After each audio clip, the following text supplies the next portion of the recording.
should have known something was wrong the moment Daniel suggested that restaurant. He never picked places like that. Expensive, dimly lit, with chandeliers that cost more than our car.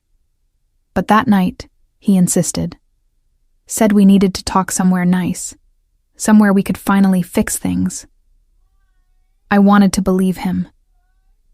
God, how desperately I wanted to believe that maybe, just maybe, we could salvage what was left of our marriage. The drive to downtown Chicago felt longer than usual. Daniel kept his eyes on the road, his jaw tight, that muscle in his cheek twitching the way it always did when he was hiding something. I watched him from the passenger seat, studying the man I'd married 5 years ago, wondering when exactly he'd become this stranger sitting next to me. His fingers drummed against the steering wheel, a nervous habit he'd developed over the past few months. Everything about him screamed tension, but I told myself it was just the stress of our failing relationship. When we arrived, the valet took our car, and Daniel placed his hand on the small of my back, guiding me inside. That touch used to make me feel safe. Now it just felt like performance, like he was playing the role of attentive husband for an invisible audience. The restaurant was stunning. Marble floors, velvet chairs, tables set with crystal glasses that caught the light like diamonds. This was the kind of place where Chicago's elite came to see and be seen, where business deals were made over 30-year-old scotch and rare steaks. Our table was in the middle of the dining room, surprisingly exposed for someone who'd been acting so paranoid lately. I would have expected Daniel to request something more private, tucked away in a corner. But he seemed almost resigned as we sat down, like a man walking to his own execution. The waiter appeared immediately, reciting specials in a practiced tone that suggested he'd given this speech 1,000 times. Daniel ordered wine without asking what I wanted. Another small thing. But these days, it was the small things that cut the deepest. I tried to make conversation as we waited for our drinks. Asked him about work, about the project he'd mentioned last week, about anything that might feel normal. But his answers were clipped, distracted. His eyes kept darting around the restaurant, never quite settling on me.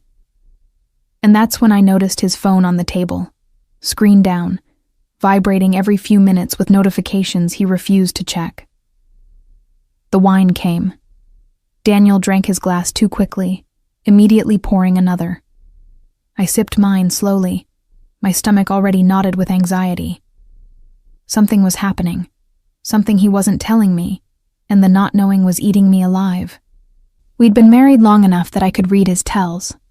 The way he touched his collar when he was nervous, how he cleared his throat before lying, the fake smile he wore when he was trying to convince me everything was fine. Our appetizers arrived, but neither of us touched them. The silence between us grew heavier, more suffocating. Around us, the restaurant hummed with the quiet conversations of wealthy patrons, the soft clink of silverware on china, the occasional burst of laughter from a nearby table. We sat in our own bubble of tension, two people who'd run out of things to say to each other months ago. I was about to break the silence when his phone buzzed again. This time, I saw the screen light up before he could flip it over. Just for a second, but it was enough. A message preview from someone named Marco. "Boss is asking about tonight. Don't fuck this up." My blood ran cold. Boss? What boss? Daniel worked in finance, in an office with fluorescent lights and motivational posters. He didn't have a boss who sent messages like that. Before I could stop myself, I reached across the table and grabbed his phone. Daniel's hand shot out, but I was faster, pulling it into my lap and unlocking it with the passcode I'd memorized months ago, when I first started suspecting something was wrong. His face went white as I scrolled through his messages, through conversations with people I'd never heard of, with references to money, deliveries, payments that made no sense. "Olivia, give me the phone." His voice was low, urgent, but I ignored him. There were dozens of messages, all cryptic, all clearly part of something he'd been hiding from me. References to debts, to jobs, to someone called Luca, who apparently controlled everything. My hands started shaking as I read through the evidence of a life I knew nothing about. "Who is Marco?" I asked, my voice trembling. "Who is DeLuca? What the hell have you gotten us into?" Daniel leaned forward, his elbows on the table, his voice dropping to an angry whisper. "This is not the place for this conversation. Give me the phone, and we'll talk about it at home." But I was done with his promises to talk later, done with his excuses and his lies. 6 months of strange behavior, of money disappearing from our accounts, of him coming home at odd hours smelling like cigarette smoke even though he'd quit years ago. 6 months of feeling crazy for suspecting him, of being told I was paranoid, that I was imagining things. And here was the proof, right in my hands, that I'd been right all along. "No," I said, my voice rising despite myself. "No more waiting. No more lies. Tell me right now what you've been doing. Tell me why you have messages from criminals on your phone. Tell me why someone named Marco is threatening you about tonight." People at nearby tables were starting to glance our way. Daniel's face flushed red with anger and something else. Fear. Real, genuine fear that made my stomach drop. "Olivia, I'm serious. Lower your voice. You don't understand what you're doing." But I was past caring about making a scene. I was past caring about anything except getting answers. "I don't care who hears us. I don't care if everyone in this restaurant knows what a liar you are. You've been lying to me for months, maybe longer, and I deserve to know why." The words came pouring out of me. Months of frustration and hurt and suspicion, finally finding release. I accused him of everything I'd been too afraid to say out loud. The affairs I suspected. The money I knew he was hiding. The late nights that had no explanation. My voice got louder with each accusation, fueled by wine and rage, and the liberating feeling of finally speaking my truth. Daniel's eyes widened, and he reached across the table, trying to grab my hand, trying to shut me up. "Olivia, please. Please. You need to stop talking right now. Lower your voice. You'll regret this later." There was something desperate in his tone, something beyond embarrassment or anger. It was pure terror. "Regret it? I already regret marrying you. I regret believing your lies, trusting you with our future, wasting 5 years of my life on someone who..." And that's when I saw it. The change in his expression, the way his face went from red to deathly pale in an instant. He wasn't looking at me anymore. He was looking past me, over my shoulder, at something, or someone, behind me. His mouth opened, then closed, then opened again, but no sound came out. I'd never seen him look like that before, like he'd just seen his own death walking toward him. The restaurant seemed to quiet around us, conversations dropping to whispers or stopping altogether.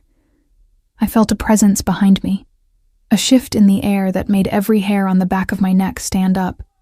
Slowly, reluctantly, I turned to look.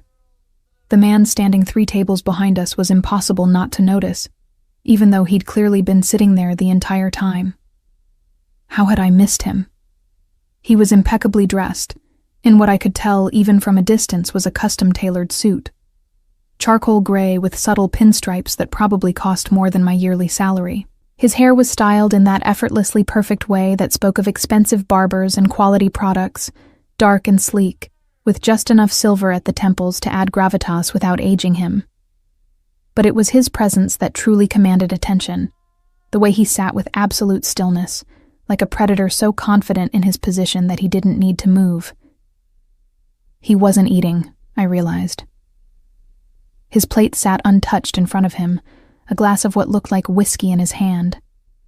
And he was watching us. Not casually glancing over, not accidentally overhearing our fight. He was watching us with the focused intensity of someone studying a particularly interesting specimen. His dark eyes, even from this distance, seemed to see everything, understand everything, weigh everything on some internal scale I couldn't begin to comprehend. 2 men flanked him at his table, both built like walls, wearing suits that couldn't quite hide the bulk of their shoulders, or the telltale bulges that suggested they were carrying weapons. They weren't eating either. They were watching, just like their boss, alert and ready, their eyes scanning the restaurant with professional efficiency. I turned back to Daniel, and the look on his face confirmed what my instincts were screaming. This man, whoever he was why Daniel had been so desperate for me to keep quiet. This was the danger he'd been trying to warn me about. "Daniel?" I whispered, my anger suddenly evaporating into something much colder. "Who is that?" He couldn't seem to form words. His hands were shaking visibly now, his wine glass trembling as he lifted it to his lips and drained what was left. Sweat beaded on his forehead, despite the restaurant's perfect climate control. That's Lorenzo Duca," he finally managed, his voice barely audible. The name hit me like a physical blow. Lorenzo Duca. Even I knew that name, and I didn't follow organized crime or read those kinds of news stories. But you couldn't live in Chicago without hearing about the DeLucas, about the family that had their hands in everything from construction to shipping to God knows what else. The family that made people disappear when they became inconvenient. The family that the FBI had been trying to take down for 3 generations without success. Why? My throat was so dry I could barely speak. Why is Lorenzo Duca watching us? Why does he care about our fight? Daniel's eyes met mine, and I saw something there I'd never seen before. Not just fear, but guilt so profound it seemed to physically pain him. "Because I work for him," he whispered. "Because I owe him money. Because—" He swallowed hard. "Because he's the reason I suggested we come here tonight. He wanted to see you." The words didn't make sense. They couldn't make sense. Daniel worked at a financial firm downtown. He had an office on the 14th floor with a view of the lake. He went to work in suits and came home complaining about quarterly reports and difficult clients. He didn't work for the Mafia. He couldn't work for the Mafia. But even as I tried to deny it, pieces started falling into place. The strange hours, the unexplained money problems despite his supposed raises, the phone calls he took in the garage, in the bathroom, anywhere I couldn't hear. The way he'd started drinking more, sleeping less, looking over his shoulder constantly. The way he'd changed from the man I married into this nervous, secretive stranger. "How long?" I asked, my voice hollow. "How long have you been working for him?" 8 months, Daniel admitted, and something in me broke. 8 months. Not weeks, not a recent mistake, but 8 months of living a double life, of lying to me every single day, of dragging me into something dangerous without my knowledge or consent. It started small, just some investment advice, moving some money around. But then, he ran his hand through his hair, a gesture of helplessness that would have made me sympathetic once. Now it just made me angry again. I made a mistake, lost some of his money in a deal that went bad.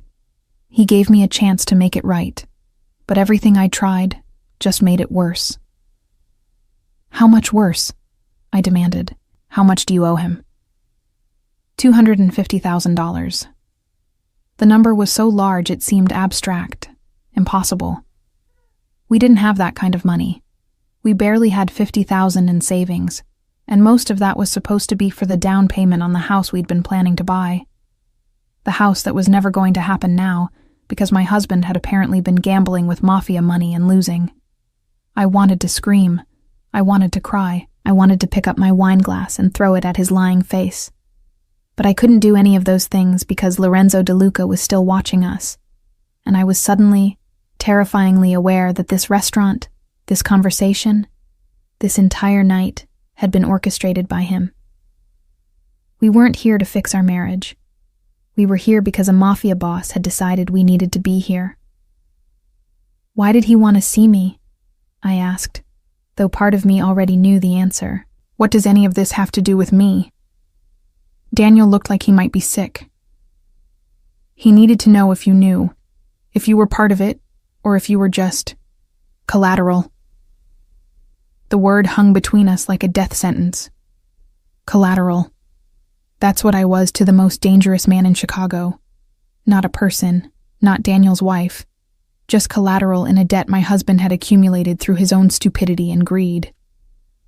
The anger that flooded through me then was unlike anything I'd ever felt. It was pure, righteous fury at being reduced to a bargaining chip, at having my life put at risk without my knowledge, at being brought to this restaurant to be evaluated like livestock. "You son of a bitch," I hissed. "You brought me here so he could look at me? So he could decide if I was useful or just a loose end to tie up? It's not like that." "Then what is it like, Daniel?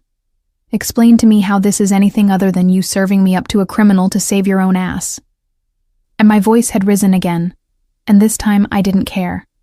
Let the whole restaurant hear. Let Lorenzo Duca hear every word. I was done being quiet, done being manageable, done playing along with Daniel's plans that only ever seemed to benefit him. And that's when it happened. Lorenzo Duca stood up. The movement was graceful, unhurried, but it commanded absolute attention. Conversations died mid-sentence. Even the waiters seemed to freeze in place. He said something quietly to the men at his table, then began walking toward us with the confidence of a man who owned not just the restaurant, but probably the entire block it sat on. He was taller than I'd realized, probably 6'2" or 6'3", with the kind of build that suggested he spent time in the gym but wasn't obsessive about it. The closer he got, the more details I noticed. The subtle pattern in his suit, the platinum cufflinks at his wrists, the watch that probably cost more than our car. But it was his face that held my attention. He was handsome in that dangerous way that made smart women stupid, with strong features, a jaw that could cut glass, and those dark eyes that seemed to see straight through every defense, every lie, every secret you'd ever kept. As he approached our table, I caught the scent of his cologne. Expensive, subtle, something with notes of leather and cedar that probably had a name I couldn't pronounce. He moved like a man completely comfortable in his own skin, like someone who'd never doubted his place in the world or his right to take up space in it. Daniel tried to stand, but his legs seemed to give out, and he half collapsed back into his chair. I remained sitting, frozen, unable to do anything but watch as Chicago's most feared crime boss stopped beside our table and looked down at us with an expression I couldn't quite read. "Good evening," Lorenzo said, his voice smooth and cultured, with just a hint of an accent that suggested Italian roots despite his perfect English. I hope I'm not interrupting. It was a polite fiction, of course. He knew exactly what he was interrupting, had probably heard every word of our fight. The slight curve of his lips suggested he found the entire situation amusing. Up close, he was even more intimidating. Not because he looked threatening, quite the opposite. He looked refined, civilized, like someone who belonged at charity galas and opera houses. But there was something in his eyes, a coldness beneath the charm, that reminded you exactly who and what he was. This was a man who could order someone's death between sips of wine and sleep soundly afterward. Daniel finally found his voice, though it came out embarrassingly high-pitched. "Mr. Duca, we were just having a discussion," Lorenzo finished smoothly. "Yes, I gathered that. Quite a passionate one."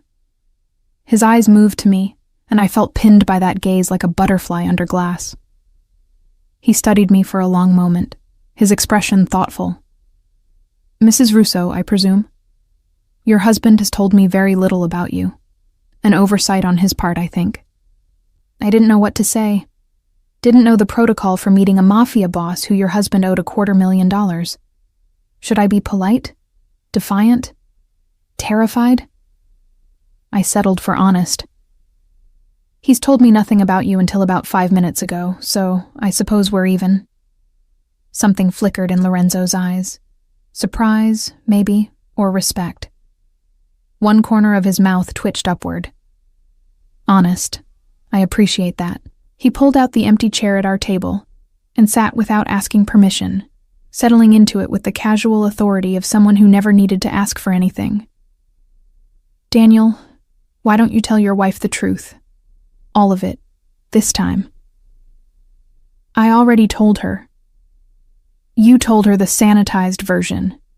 The one where you're just a victim of circumstance, where bad luck and poor judgment got you into this mess. Lorenzo's voice remained pleasant, but there was steel underneath. Tell her what you actually did. Tell her about the offshore accounts you set up without my permission. Tell her about the money you skimmed, thinking I wouldn't notice. Tell her about the deal you tried to make with the Bianchis behind my back. Each revelation hit me like a physical blow. Daniel had gone pale again, his mouth opening and closing soundlessly. The Bianchis. Even I knew that name. The rival family that had been trying to muscle in on Duca territory for years. Daniel hadn't just made a mistake with Lorenzo's money. He'd actively betrayed him, tried to play both sides, thought he was smart enough to outmaneuver the most powerful crime family in Chicago. You idiot, I breathed, staring at my husband with something beyond anger now. This was horror, pure and simple. You didn't just lose his money. You tried to steal from him. You tried to make deals with his enemies. I looked at Lorenzo, understanding dawning with sickening clarity. That's why we're here. That's why you wanted to see me. You're trying to figure out if I was part of it. Very perceptive, Lorenzo acknowledged. Though I must admit, watching your reaction to these revelations, listening to your fight earlier, I believe I have my answer. You knew nothing about any of this. You're as much a victim of your husband's stupidity as I am. He turned his attention back to Daniel with an expression of mild disappointment. You put your wife in danger, Daniel. You brought her into this world without her knowledge, without preparing her, without even giving her a choice. That shows a profound lack of respect. I was trying to protect her, Daniel protested weakly. I didn't want her involved in any of this. Protection? Lorenzo's voice hardened. You call lies and secrecy protection? You call dragging her to a restaurant where my men are positioned, where the Bianchis have someone watching through the window, where every conversation could be recorded. You call that protection? He shook his head slowly. No, Daniel, that's cowardice. That's using your wife as a shield while pretending you're keeping her safe. I felt ice water in my veins. The Bianchis are watching us right now? A man across the street with a telephoto lens, Lorenzo confirmed casually, as if discussing the weather. They've been trying to figure out my connection to your husband for weeks. Tonight's little scene has probably given them all the confirmation they needed. By tomorrow morning, they'll know everything, including where you live, where you work, the names of your friends and family. The restaurant seemed to tilt around me. This wasn't just about Daniel's debts anymore. This was about rival crime families and surveillance and being a target in a war I didn't even know was happening. I need to leave, I said, starting to stand. I need to go home. Pack. Get out of the city. Sit down, Mrs. Russo. It wasn't a request. Lorenzo's voice had gone cold, and for the first time, I heard the authority that made grown men fear him. I sat, my legs trembling. Running right now would be the worst possible decision. The Bianchis would interpret it as guilt, as proof that you're involved in whatever they think your husband has been doing. You'd have a target on your back before you made it to the highway. Then what am I supposed to do? I could hear the hysteria creeping into my voice. Just sit here and wait for someone to kill me because my husband is a lying, cheating, backstabbing. I'm trying to fix this, Daniel interrupted desperately. Mr. DeLuca, I told you, I'm working on getting the money. The investment I mentioned, it's going to pay off next month, and then I can pay you back everything, plus interest. Just give me a little more time. Lorenzo laughed, but there was no humor in it. The investment that doesn't exist? The one you invented to buy yourself another few weeks? He pulled out his phone, tapped a few times, then turned the screen toward Daniel. I couldn't see what was on it, but I watched my husband's face crumble as whatever hope he'd been clinging to evaporated. I've had people checking your story since you first mentioned this miraculous investment. There is no deal. There is no money coming. There's just more lies stacked on top of lies. But I can still— You were planning to run, Lorenzo interrupted quietly. Friday night, you had tickets to São Paulo, a bag packed in your car trunk, and $50,000 in cash withdrawn from your accounts over the past 3 weeks. You were going to disappear and leave your wife here to face the consequences of your actions. The words landed like bombs. I stared at Daniel, waiting for him to deny it, to explain, to give me any reason not to believe what Lorenzo was saying. But he couldn't meet my eyes.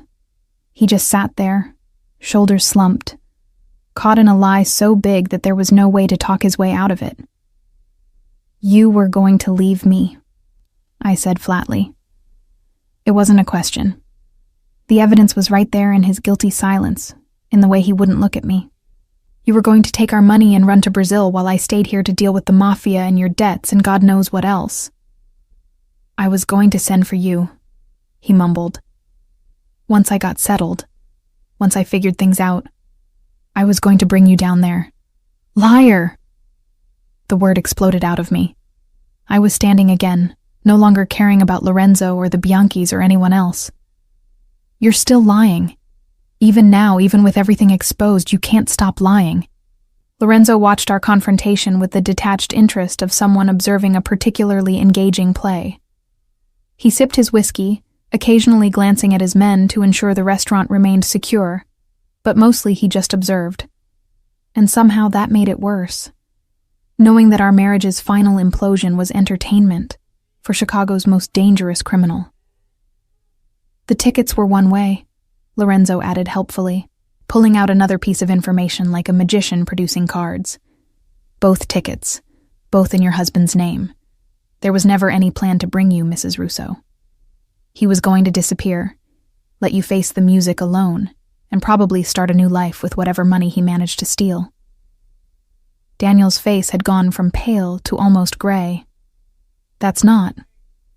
I was going to change the second ticket to her name later once— Show her the document, Lorenzo interrupted, his voice taking on that steel edge again.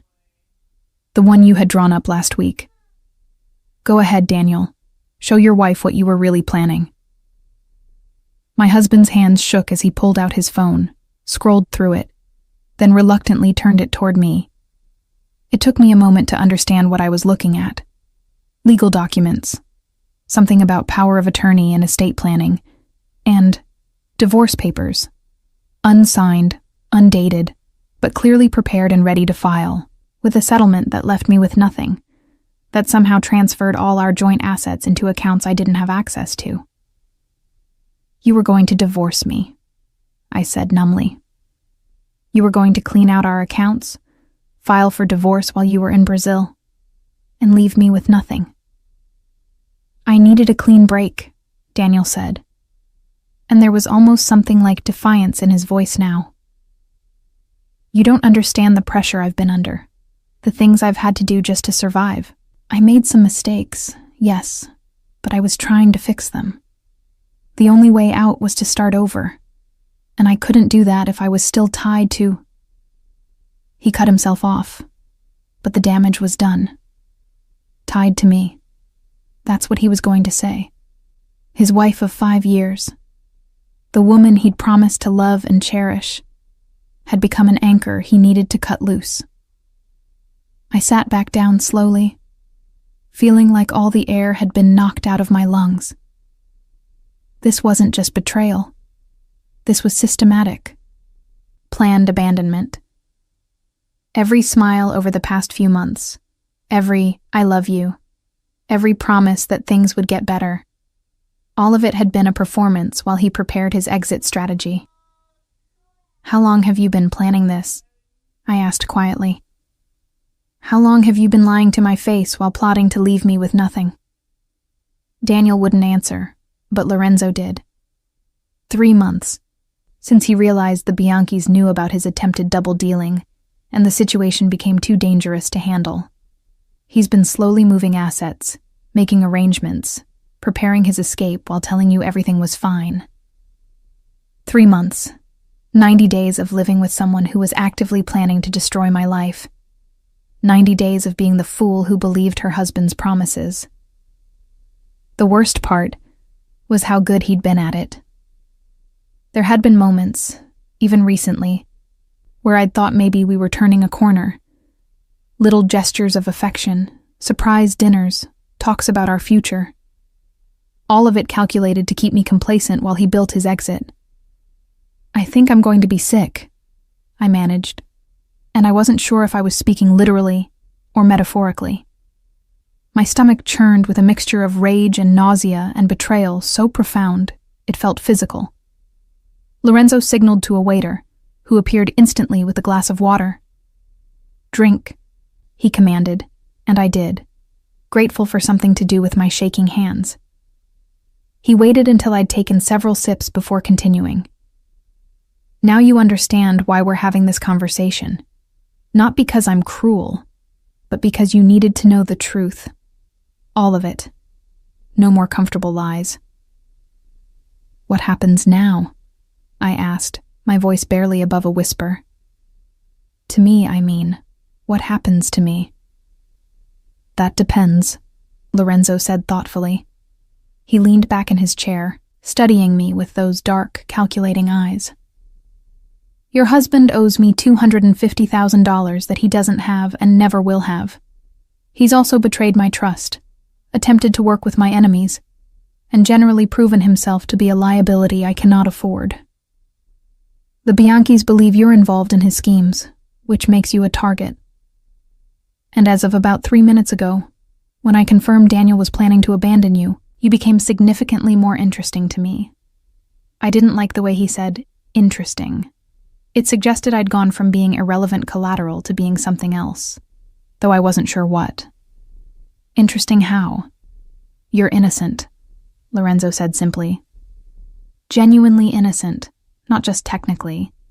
You didn't know about your husband's activities, didn't benefit from his crimes, didn't participate in his plans. That's actually quite rare in my experience. Usually, the wives know something, even if they pretend they don't." "I should have known," I said bitterly. "The signs were all there. I wanted to believe him." "Love makes us stupid," Lorenzo observed, not unkindly. "It makes us ignore evidence, rationalize behavior, accept explanations that don't quite add up. Your husband exploited that. He used your trust against you." He paused, then added, "But that's not your fault. That's his." It was such a strange moment, sitting in a restaurant with a Mafia boss who was showing me more understanding and honesty than my own husband had in months. I should have been terrified of Lorenzo, should have been trying to escape, should have been doing anything except feeling grateful that someone was finally telling me the truth. "So, what are my options?" I asked, trying to focus on practicalities instead of the emotional devastation. Because it sounds like I'm in danger whether I stay or go, whether I'm involved or not. "Smart question," Lorenzo approved. He finished his whiskey, set the glass down with precise care. "Option 1. You walk out of here tonight, go home, pretend this conversation never happened. The Bianchis will continue to believe you're involved, will eventually move against you to hurt your husband. You'll spend the rest of your life looking over your shoulder, never knowing when the threat will materialize." "That's a terrible option."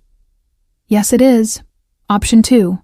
You testify against your husband, turn state's evidence, tell the authorities everything you know, which admittedly isn't much. You'd go into witness protection, get a new identity, start over somewhere far from Chicago. Of course, that assumes the authorities can actually protect you, which is a generous assumption given how many people I have on various payrolls." "Also terrible. Also yes."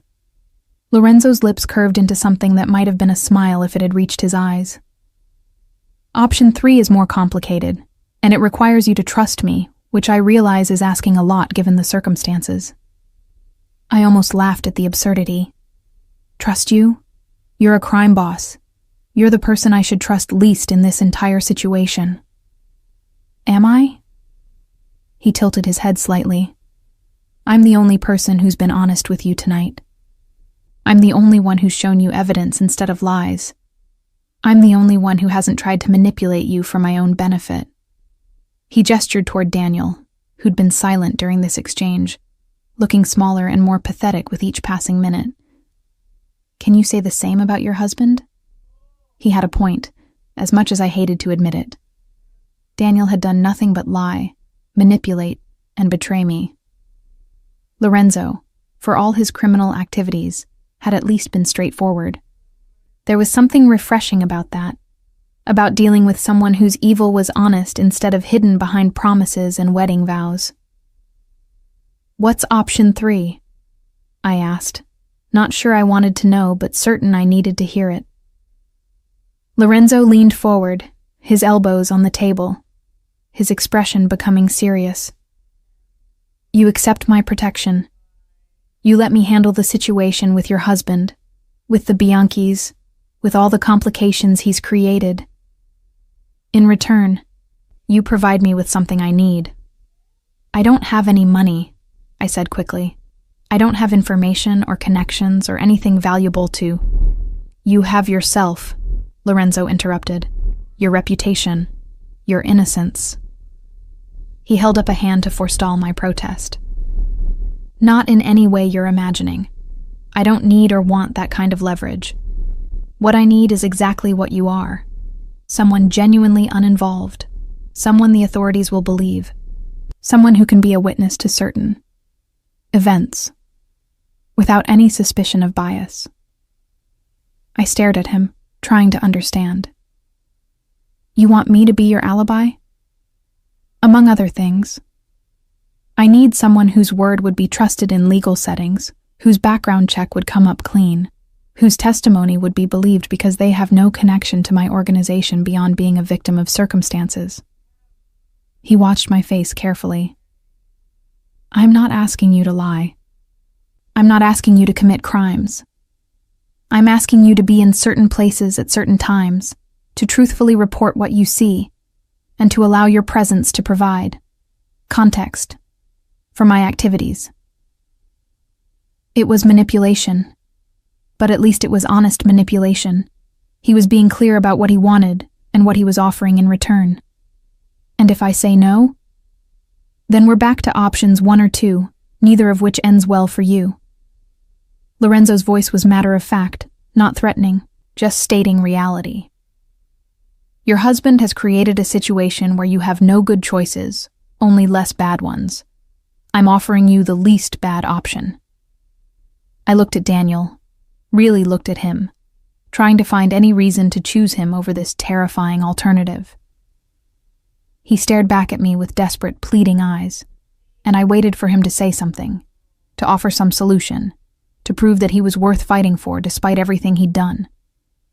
But he just sat there, silent and defeated, knowing he had no cards left to play. Please, Liv, he finally whispered, using the nickname that had once made me smile. Don't do this. Don't trust him. He's a monster. Whatever he's offering, it's a trap. As opposed to the trap you set for me, I shot back. The one where you were going to leave me to face your enemies alone while you started a new life in South America. That kind of trap? I was trying to protect myself, Daniel admitted, and at least that was honest. I made mistakes. I panicked. And yes, I was going to run. But we're married, Liv. For better or worse. You can't just abandon me for him. The hypocrisy was breathtaking. He'd been planning to abandon me, had literally bought plane tickets and drawn up divorce papers. But now he wanted to invoke the sanctity of our marriage vows. I felt something inside me finally snap. Some last thread of loyalty or hope or whatever had been keeping me tethered to this man. You abandoned me first, I said quietly.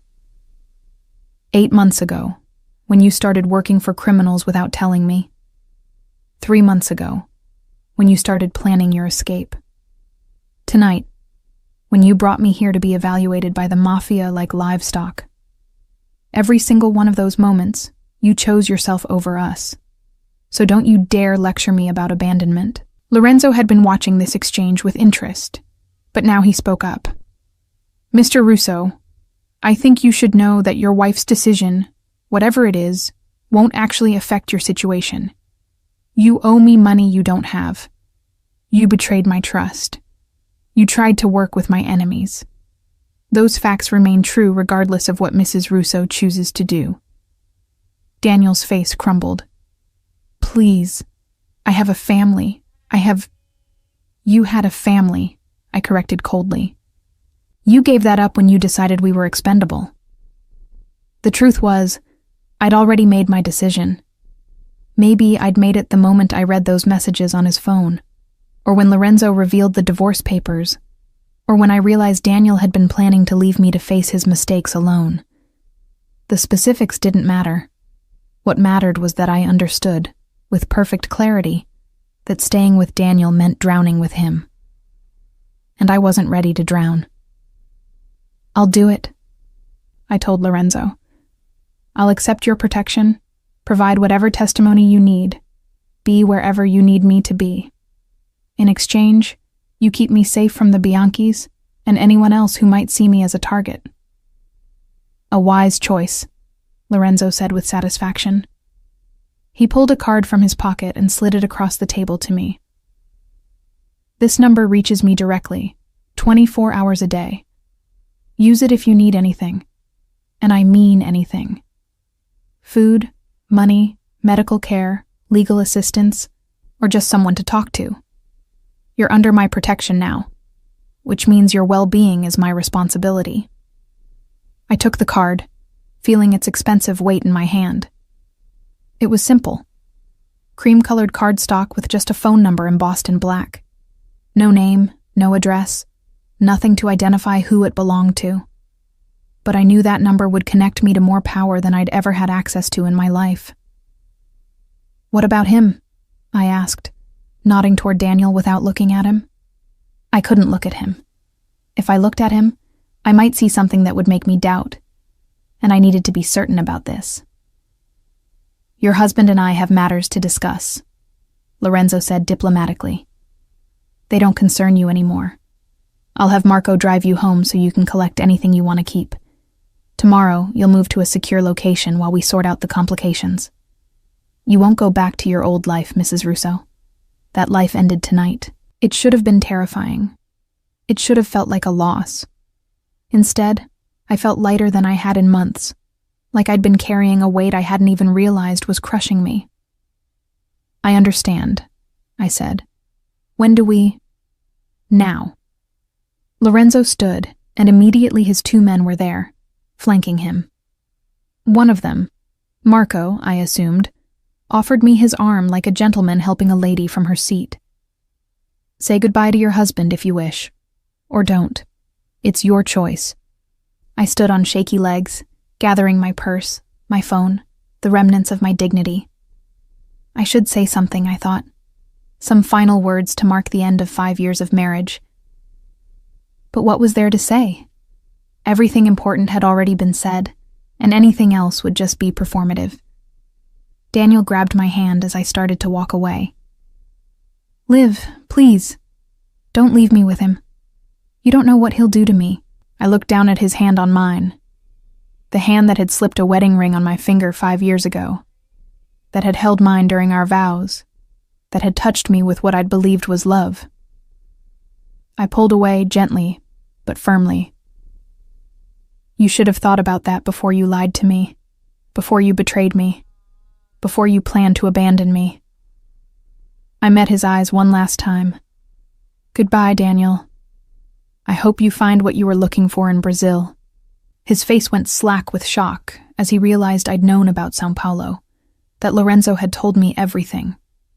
Then Marco's hand was on my elbow, guiding me away from the table, away from my husband, away from the wreckage of my marriage. As we walked through the restaurant, I was aware of every eye on us.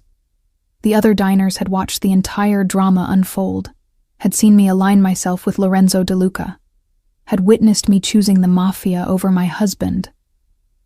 Tomorrow, this story would be all over Chicago society.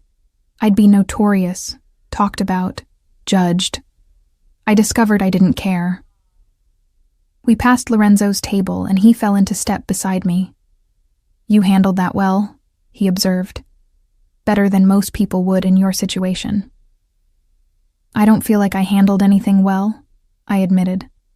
"I feel like I'm in shock and operating on autopilot." "That's normal. The shock will wear off. Probably tonight once you're somewhere safe and the adrenaline fades. When it does, call me if you need to." His voice softened slightly. "This wasn't an easy choice you made. Don't let anyone tell you otherwise." We reached the restaurant's entrance. A sleek black car waited at the curb. Probably cost more than my first apartment. Marco opened the back door, but before I got in, I turned to Lorenzo. "Can I ask you something?" "Of course." "Why did you do this? Why expose Daniel's plans? You could have just dealt with him, without involving me. Why tell me everything?" Lorenzo considered the question for a moment, his expression unreadable. "Because you deserve to know the truth. Because leaving you ignorant would have been its own kind of cruelty. And because..." He paused, then continued quietly. "Because someone should have protected you. And since your husband wouldn't do it, I decided I would." It was possibly the most unexpected thing he could have said. This man, this criminal, this person I should fear above all others, had shown me more consideration than my own husband. The irony wasn't lost on me. "Thank you," I said, meaning it. "Don't thank me yet," Lorenzo replied with a slight smile. "We haven't sorted out the difficult parts, but you're welcome." He nodded toward the car. "Marco will take care of you. Get some rest tonight. Tomorrow we'll start dealing with the practicalities." I slid into the car's leather interior, and Marco closed the door behind me. Through the tinted window, I watched Lorenzo return to the restaurant, probably to have whatever conversation awaited Daniel. Part of me wondered what would happen in that conversation, what consequences my husband would face. But mostly, I felt nothing. The man I'd married had died somewhere in the past 8 months, replaced by a stranger who'd been willing to sacrifice me to save himself. The car pulled away from the restaurant, and I watched the building recede in the side mirror until it disappeared around a corner. Marco drove in silence, giving me space to process everything that had just happened. I appreciated that. I wasn't ready for conversation, wasn't ready to examine too closely what I'd just done. My phone buzzed. Daniel, of course. Multiple messages, increasingly desperate. I turned it off without reading them. Whatever he had to say didn't matter anymore. He'd had months to be honest with me, months to include me in his decisions, months to treat me like a partner instead of an obstacle to be managed. He'd chosen to lie instead, and now he'd have to live with the consequences. We drove through Chicago's nighttime streets, past restaurants and bars where normal people were having normal evenings, unaware that their city was controlled by men like Lorenzo Duca. I'd been one of those oblivious people just hours ago. Now, I was on the inside, seeing the mechanisms that ran underneath the surface. It should have scared me.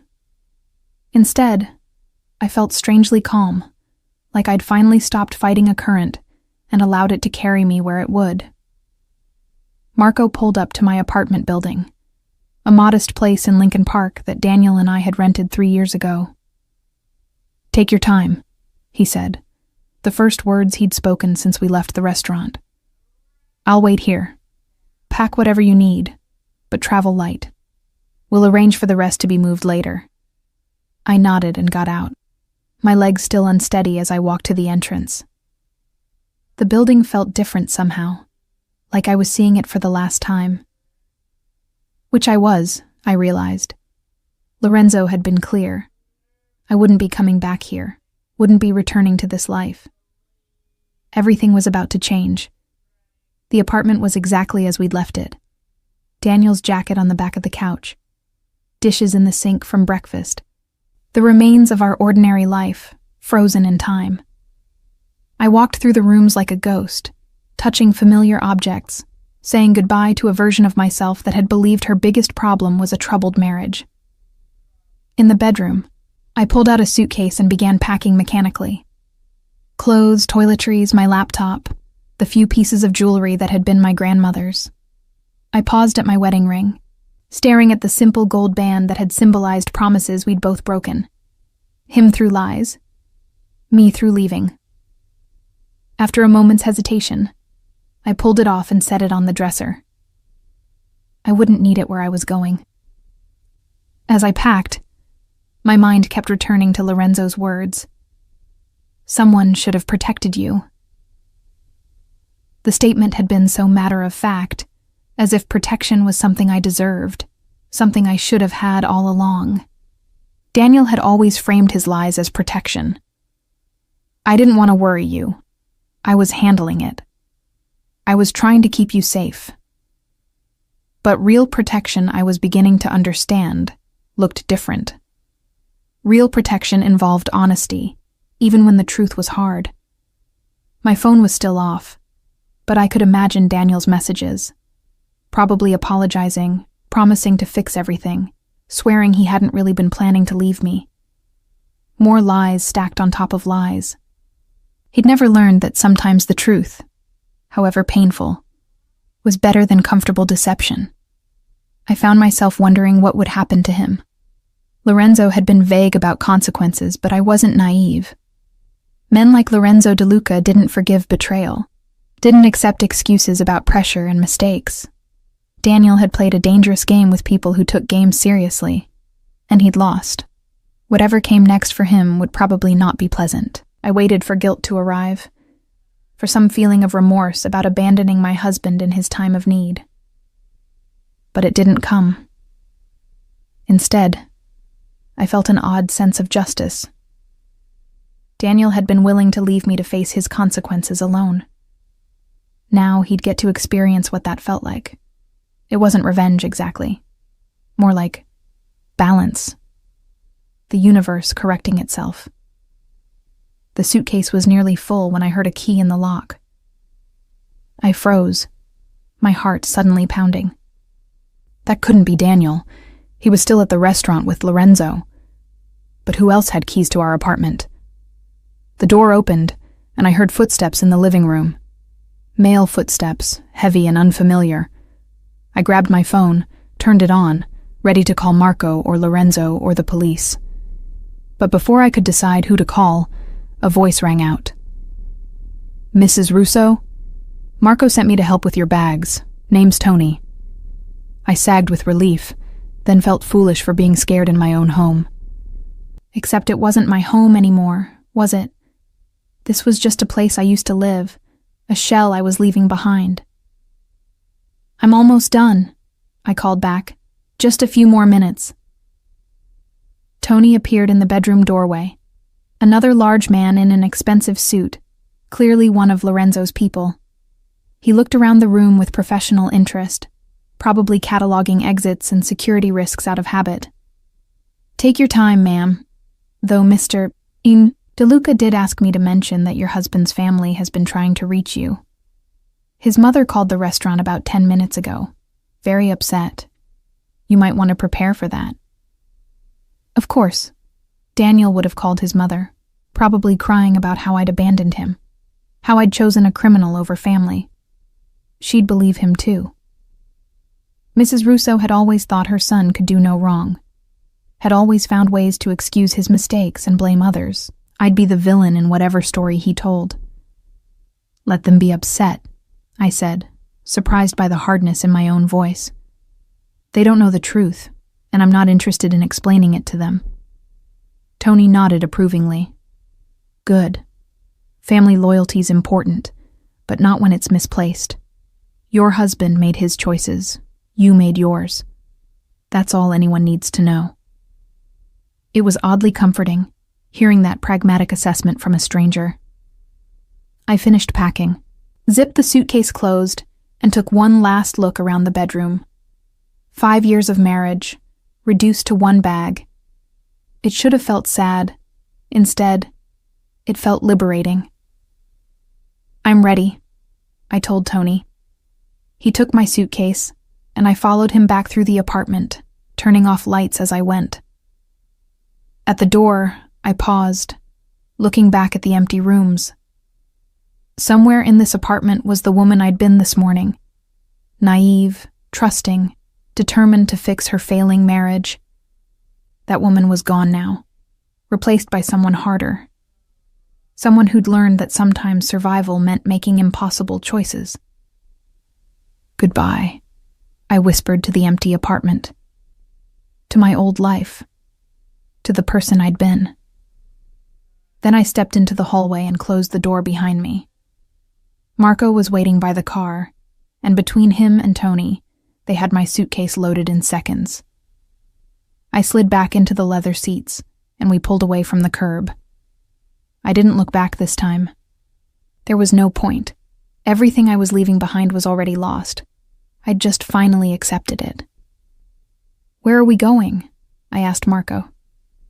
"Safe house in the suburbs," he replied. "Nice place, quiet neighborhood, completely secure. You'll stay there until Mr. DeLuca sorts out the situation with the Bianchis. Could be a few days, could be a few weeks. Depends on how complicated things get."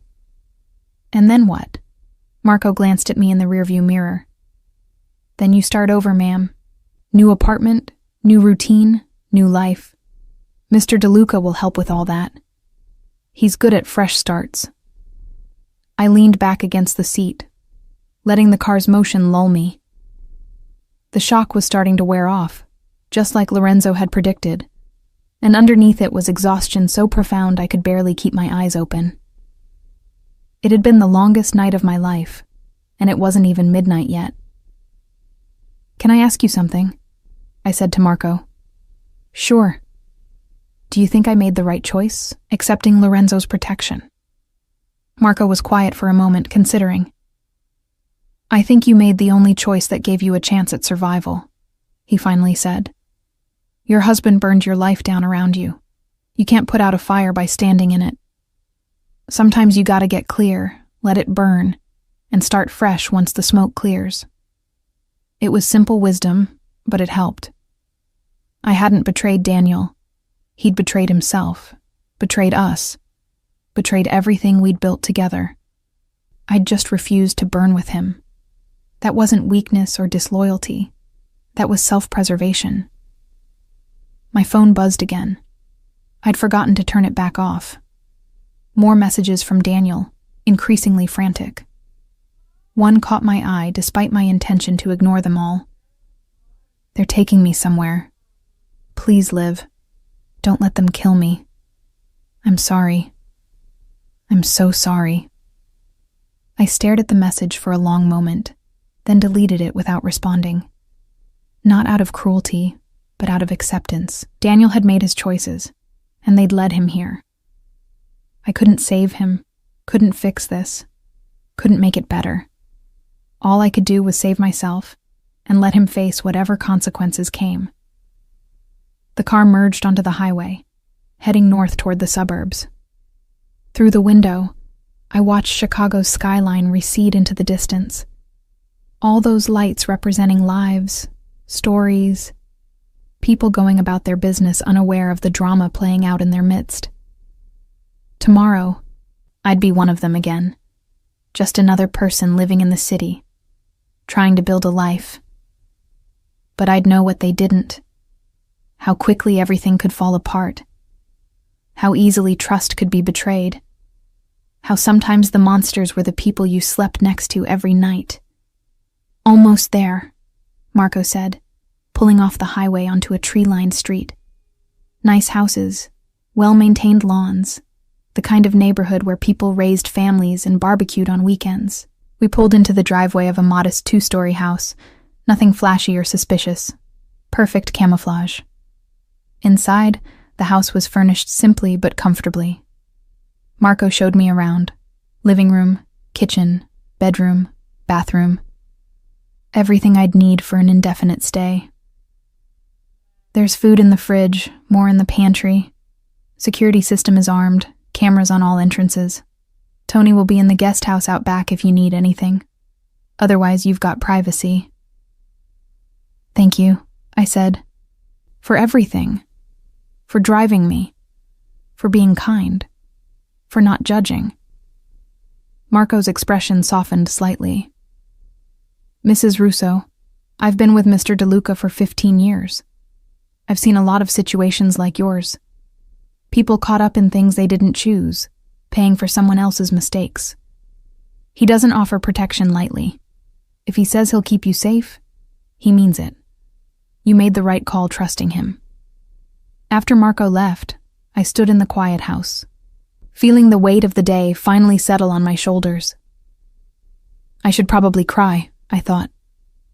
Should probably have some kind of emotional breakdown about my marriage ending, my life imploding, everything changing in the space of one dinner.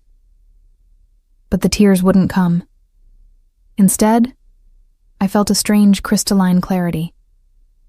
I'd survived. That was what mattered. I'd walked out of that restaurant alive, aware, free from the lies that had been choking me. Yes, I'd aligned myself with a criminal. Yes, I'd abandoned my husband to his fate. Yes, I'd crossed lines I never imagined crossing. But I was alive, and I was free. And after months of feeling trapped in a marriage built on deception, that freedom felt like oxygen after drowning. I took a long shower, washing away the evening's tension, then climbed into bed in an unfamiliar room in an unfamiliar house, starting an unfamiliar life. Tomorrow I'd figure out what came next. Tomorrow, I'd deal with the practicalities of divorce and debt and whatever role Lorenzo needed me to play. Tomorrow, I'd start rebuilding. Tonight, I just closed my eyes and let sleep take me, knowing that whatever else happened, I'd finally stopped being Daniel's victim and started being my own person.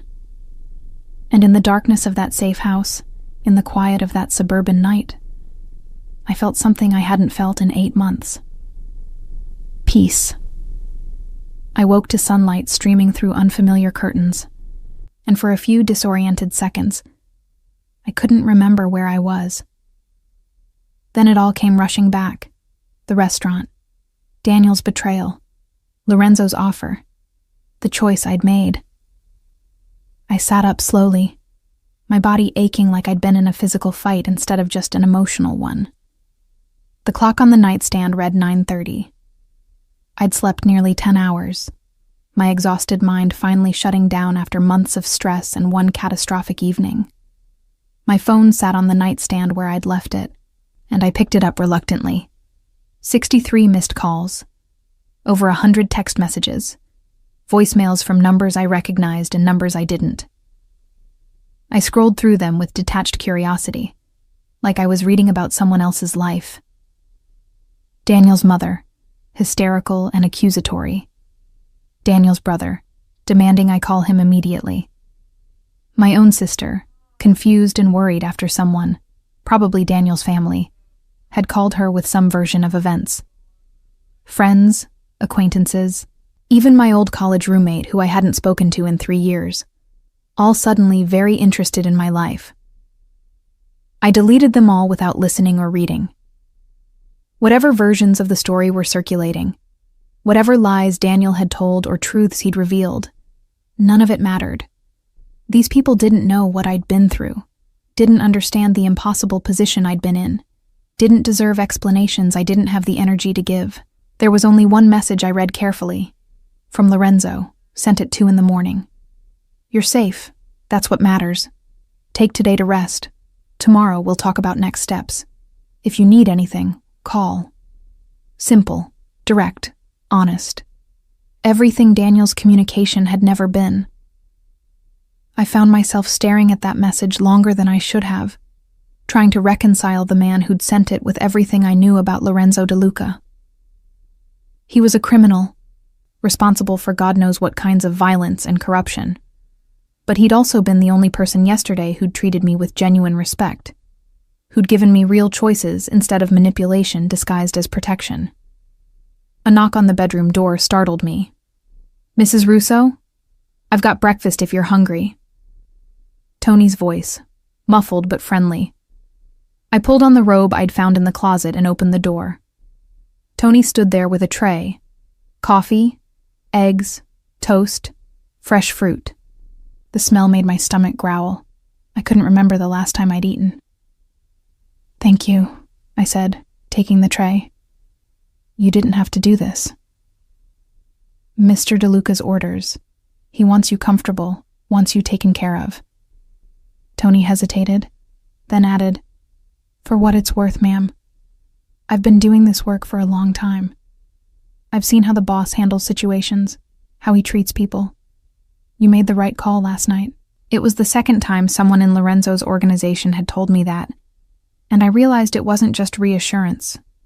They genuinely believed it. These men, who worked in a world of violence and moral ambiguity, had a clearer sense of right and wrong in this situation than my own husband had. I ate breakfast slowly, savoring the normalcy of it. Coffee, eggs, toast, simple things that felt grounding after a night of chaos. Through the window, I could see the quiet suburban street, people heading to work, kids waiting for school buses. Life continuing normally for everyone except me. But maybe that was the point. Maybe I could find my way back to normal, eventually. A different normal, certainly, but normal nonetheless. My phone rang, an unknown number. I almost didn't answer, but something made me pick up. "Hello?" "Mrs. Russo, it's Marco. Mr. DeLuca asked me to check in, see if you need anything." "I'm fine. Tony brought breakfast. The house is comfortable." I paused. "Can I ask you something?" "Of course." "Daniel, what happened after I left?" Marco was quiet for a moment. "Mr. DeLuca had a conversation with him. Explained the situation, made some things clear. Your husband is. He's being dealt with, but not in the way you're probably imagining. Mr. DeLuca doesn't believe in unnecessary violence. He prefers more creative solutions." "What does that mean?" "It means your husband is alive and will stay that way as long as he cooperates. He's being relocated, let's say. Somewhere far from Chicago, far from you, with very specific instructions about his behavior going forward. He won't be a problem for you anymore." Relief and something darker, maybe satisfaction, flooded through me. Daniel was alive, but gone, removed from my life as thoroughly as if he'd died. The man who'd planned to abandon me had been abandoned himself, exiled to whatever life Lorenzo had arranged. There was a poetic justice in that. "And the Bianchis?" I asked. "Being handled. Mr. DeLuca is making it clear that you're under his protection, that you were never involved in your husband's activities. They'll back off. They're not stupid enough to challenge him over someone who's genuinely innocent." It all sounded too easy, too neat. But I was learning that in Lorenzo's world, power solved problems efficiently. He didn't need elaborate plans or careful negotiations. He simply made decisions and enforced them. And people fell in line because the alternative was worse. "Thank you for telling me," I said. "I know you probably weren't supposed to share details." Marco chuckled. "Mr. DeLuca figured you'd ask. He said to tell you the truth. He doesn't believe in keeping you in the dark about things that affect your safety." After we hung up, I spent the morning exploring the house more thoroughly. It was surprisingly homey. Books on the shelves, comfortable furniture, a kitchen stocked with actual food instead of just basics. Someone had put thought into making this place livable, not just secure. I wondered how many other people had stayed here, how many other lives Lorenzo had temporarily housed while sorting out their complicated situations. Around noon, my phone rang again. This time, Lorenzo's name appeared on the screen. I answered immediately, surprised by how steady my voice sounded. "Hello?" Mrs. Russo, how are you feeling?" His voice was warm, concerned in a way that seemed genuine despite everything I knew about him. Confused, exhausted, relieved, terrified, all of the above?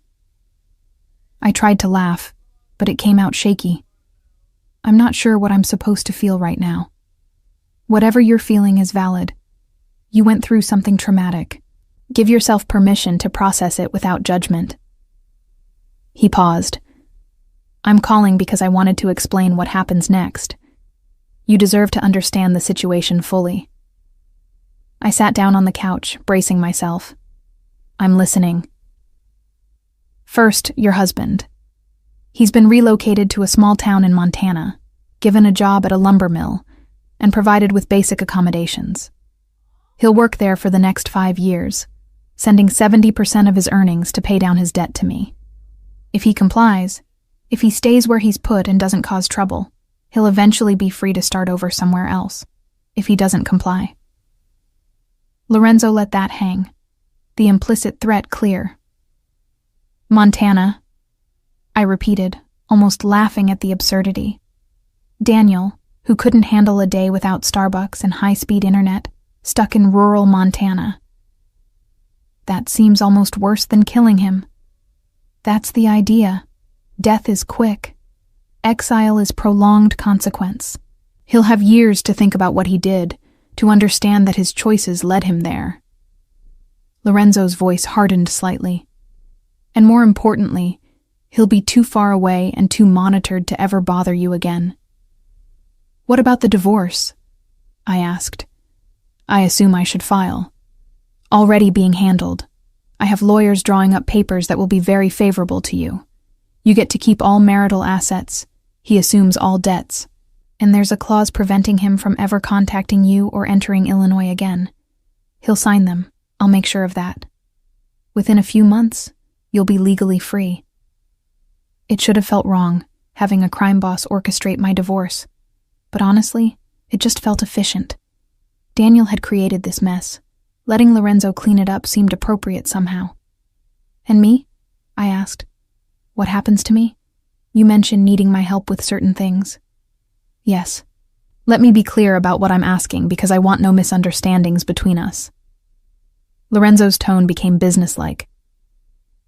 "I need someone with a clean background, someone law enforcement would never suspect of being associated with my organization.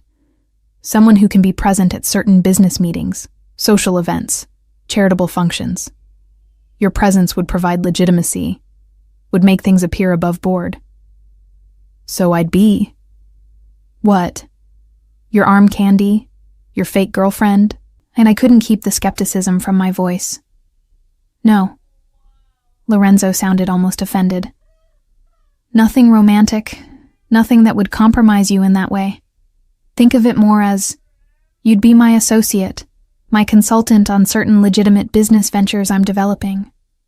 I'm expanding into legal enterprises, real estate development, restaurant groups, charitable foundations.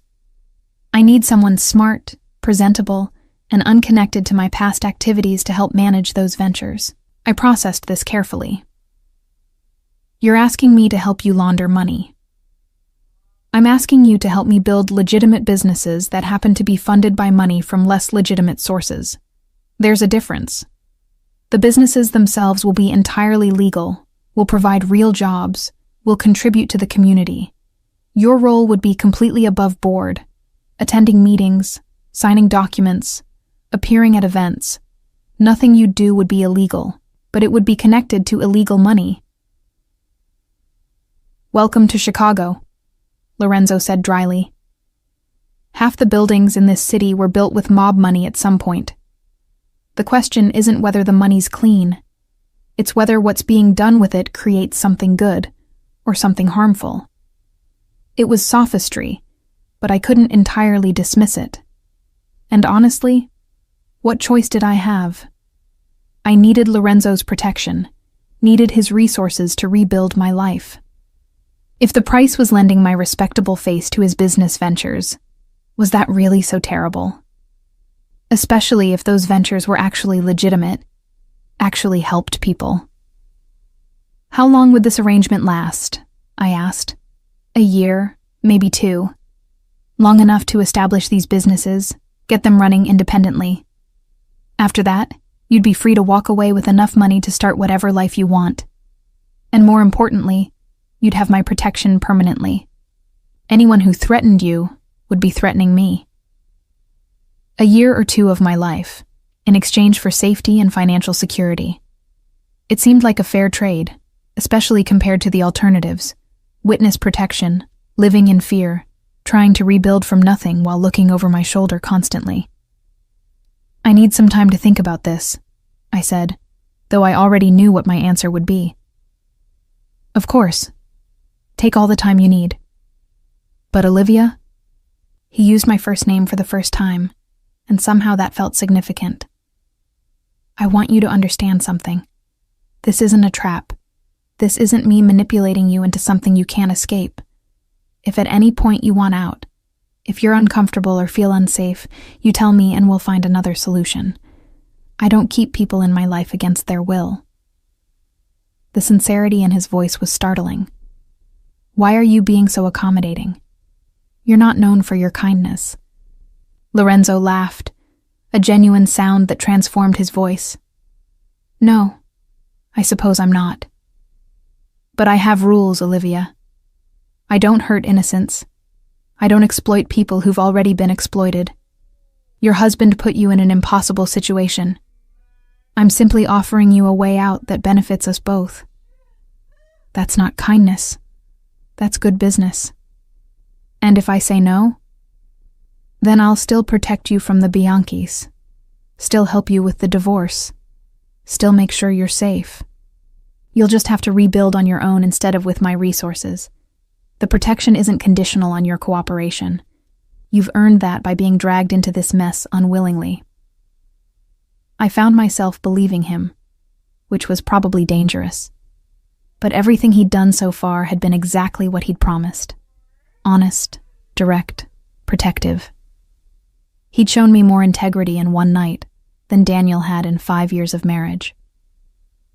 "I'll have an answer for you tomorrow," I said finally. "That's all I ask. In the meantime, rest. Read a book, watch television, take a long bath. Let yourself recover from last night." He paused. "And Olivia? You're stronger than you think. You walked away from a burning building last night. Not everyone has that kind of courage." After we hung up, I sat in the quiet house, turning over everything he'd said. A year or 2 working with Lorenzo, helping him build legitimate businesses, in exchange for protection and money and a chance to start over. It wasn't what I'd imagined my life would look like when I woke up yesterday morning, but then nothing about my life was what I'd imagined. I thought about Daniel, stuck in Montana, chopping wood, or whatever one did at lumber mills. Part of me felt sorry for him. He'd made mistakes, yes, but the punishment seemed severe. Then I remembered the divorce papers he'd prepared, the plane tickets to Brazil, the plan to leave me with nothing while he started fresh. My sympathy evaporated. He'd chosen to save himself at my expense. Lorenzo was simply letting him experience what that felt like. And me? I was choosing to save myself too. Not by running, not by hiding, but by accepting help from an unlikely source and rebuilding from there. Maybe it made me no better than Daniel, aligning with criminals to protect my interests. Or maybe it made me a survivor who'd learned that morality was more complicated than I'd been taught. I spent the rest of the day in quiet contemplation, letting the events of the previous night settle into something I could understand and accept. By evening, I'd made my decision. I called Lorenzo back. "I'll do it," I said when he answered. "I'll work with you, help with your businesses, play whatever role you need me to play. On one condition." "Name it." "You're honest with me. Always. I don't care how ugly the truth is. I want to know what I'm involved in, what risks I'm taking, what you're really doing. No more lies. No more protection through ignorance. If I'm going to be part of your world, I need to see it clearly." There was a long pause. Then Lorenzo said quietly, "That's a dangerous request, Olivia. Some things, once you know them, you can't unknow. I spent 8 months married to a man I didn't really know, living a life based on lies. I'd rather face ugly truths than comfortable deceptions. Can you promise me that?" Another pause. "Yes, I can promise you that. Complete honesty, even when it's uncomfortable. You'll know exactly what you're part of, exactly what risks you're taking. And if you ever want out, you just say the word. Then we have a deal." "Welcome to my organization, Olivia. I think this is going to be the beginning of an interesting partnership." After we hung up, I felt something I hadn't felt in months: hope. Not for the life I'd lost, but for the life I was about to build. It would be complicated, probably dangerous, definitely unconventional. But it would be mine, based on choices I'd made with full knowledge of the consequences. I walked to the window and looked out at the quiet suburban street, now dark except for streetlights and the warm glow from other houses. Families were having dinner, watching television, living their normal lives. I'd never have that kind of normal again. But maybe I'd find something better. A life built on truth instead of lies, on strength instead of naivety, on choices instead of circumstances. Daniel had tried to drag me down with him when his world collapsed. Instead, I'd found a different path, one I never could have imagined. Tomorrow, that path would begin in earnest. Tonight, I stood in the safe house Lorenzo had provided, feeling more like myself than I had in years. The woman who'd walked into that restaurant last night, desperate to save her marriage, willing to overlook red flags, ready to forgive anything, was gone. In her place stood someone harder, wiser, more willing to make difficult choices. Someone who understood that survival sometimes meant aligning with devils you could see instead of trusting angels who turned out to be demons in disguise. I pulled out Lorenzo's card, running my thumb over the embossed numbers. This small piece of cardstock represented safety, power, protection, things I'd thought my marriage would provide but never had. Now I'd found them in the last place I expected, from a man I should fear, but somehow trusted more than the one I'd vowed to spend my life with. My phone buzzed one last time. A message from Lorenzo. "Sleep well, Olivia. Tomorrow we start building your new life." I smiled at that message, feeling a flutter of something that might have been excitement, or anticipation, or just relief at finally having a plan. I replied simply, "Looking forward to it."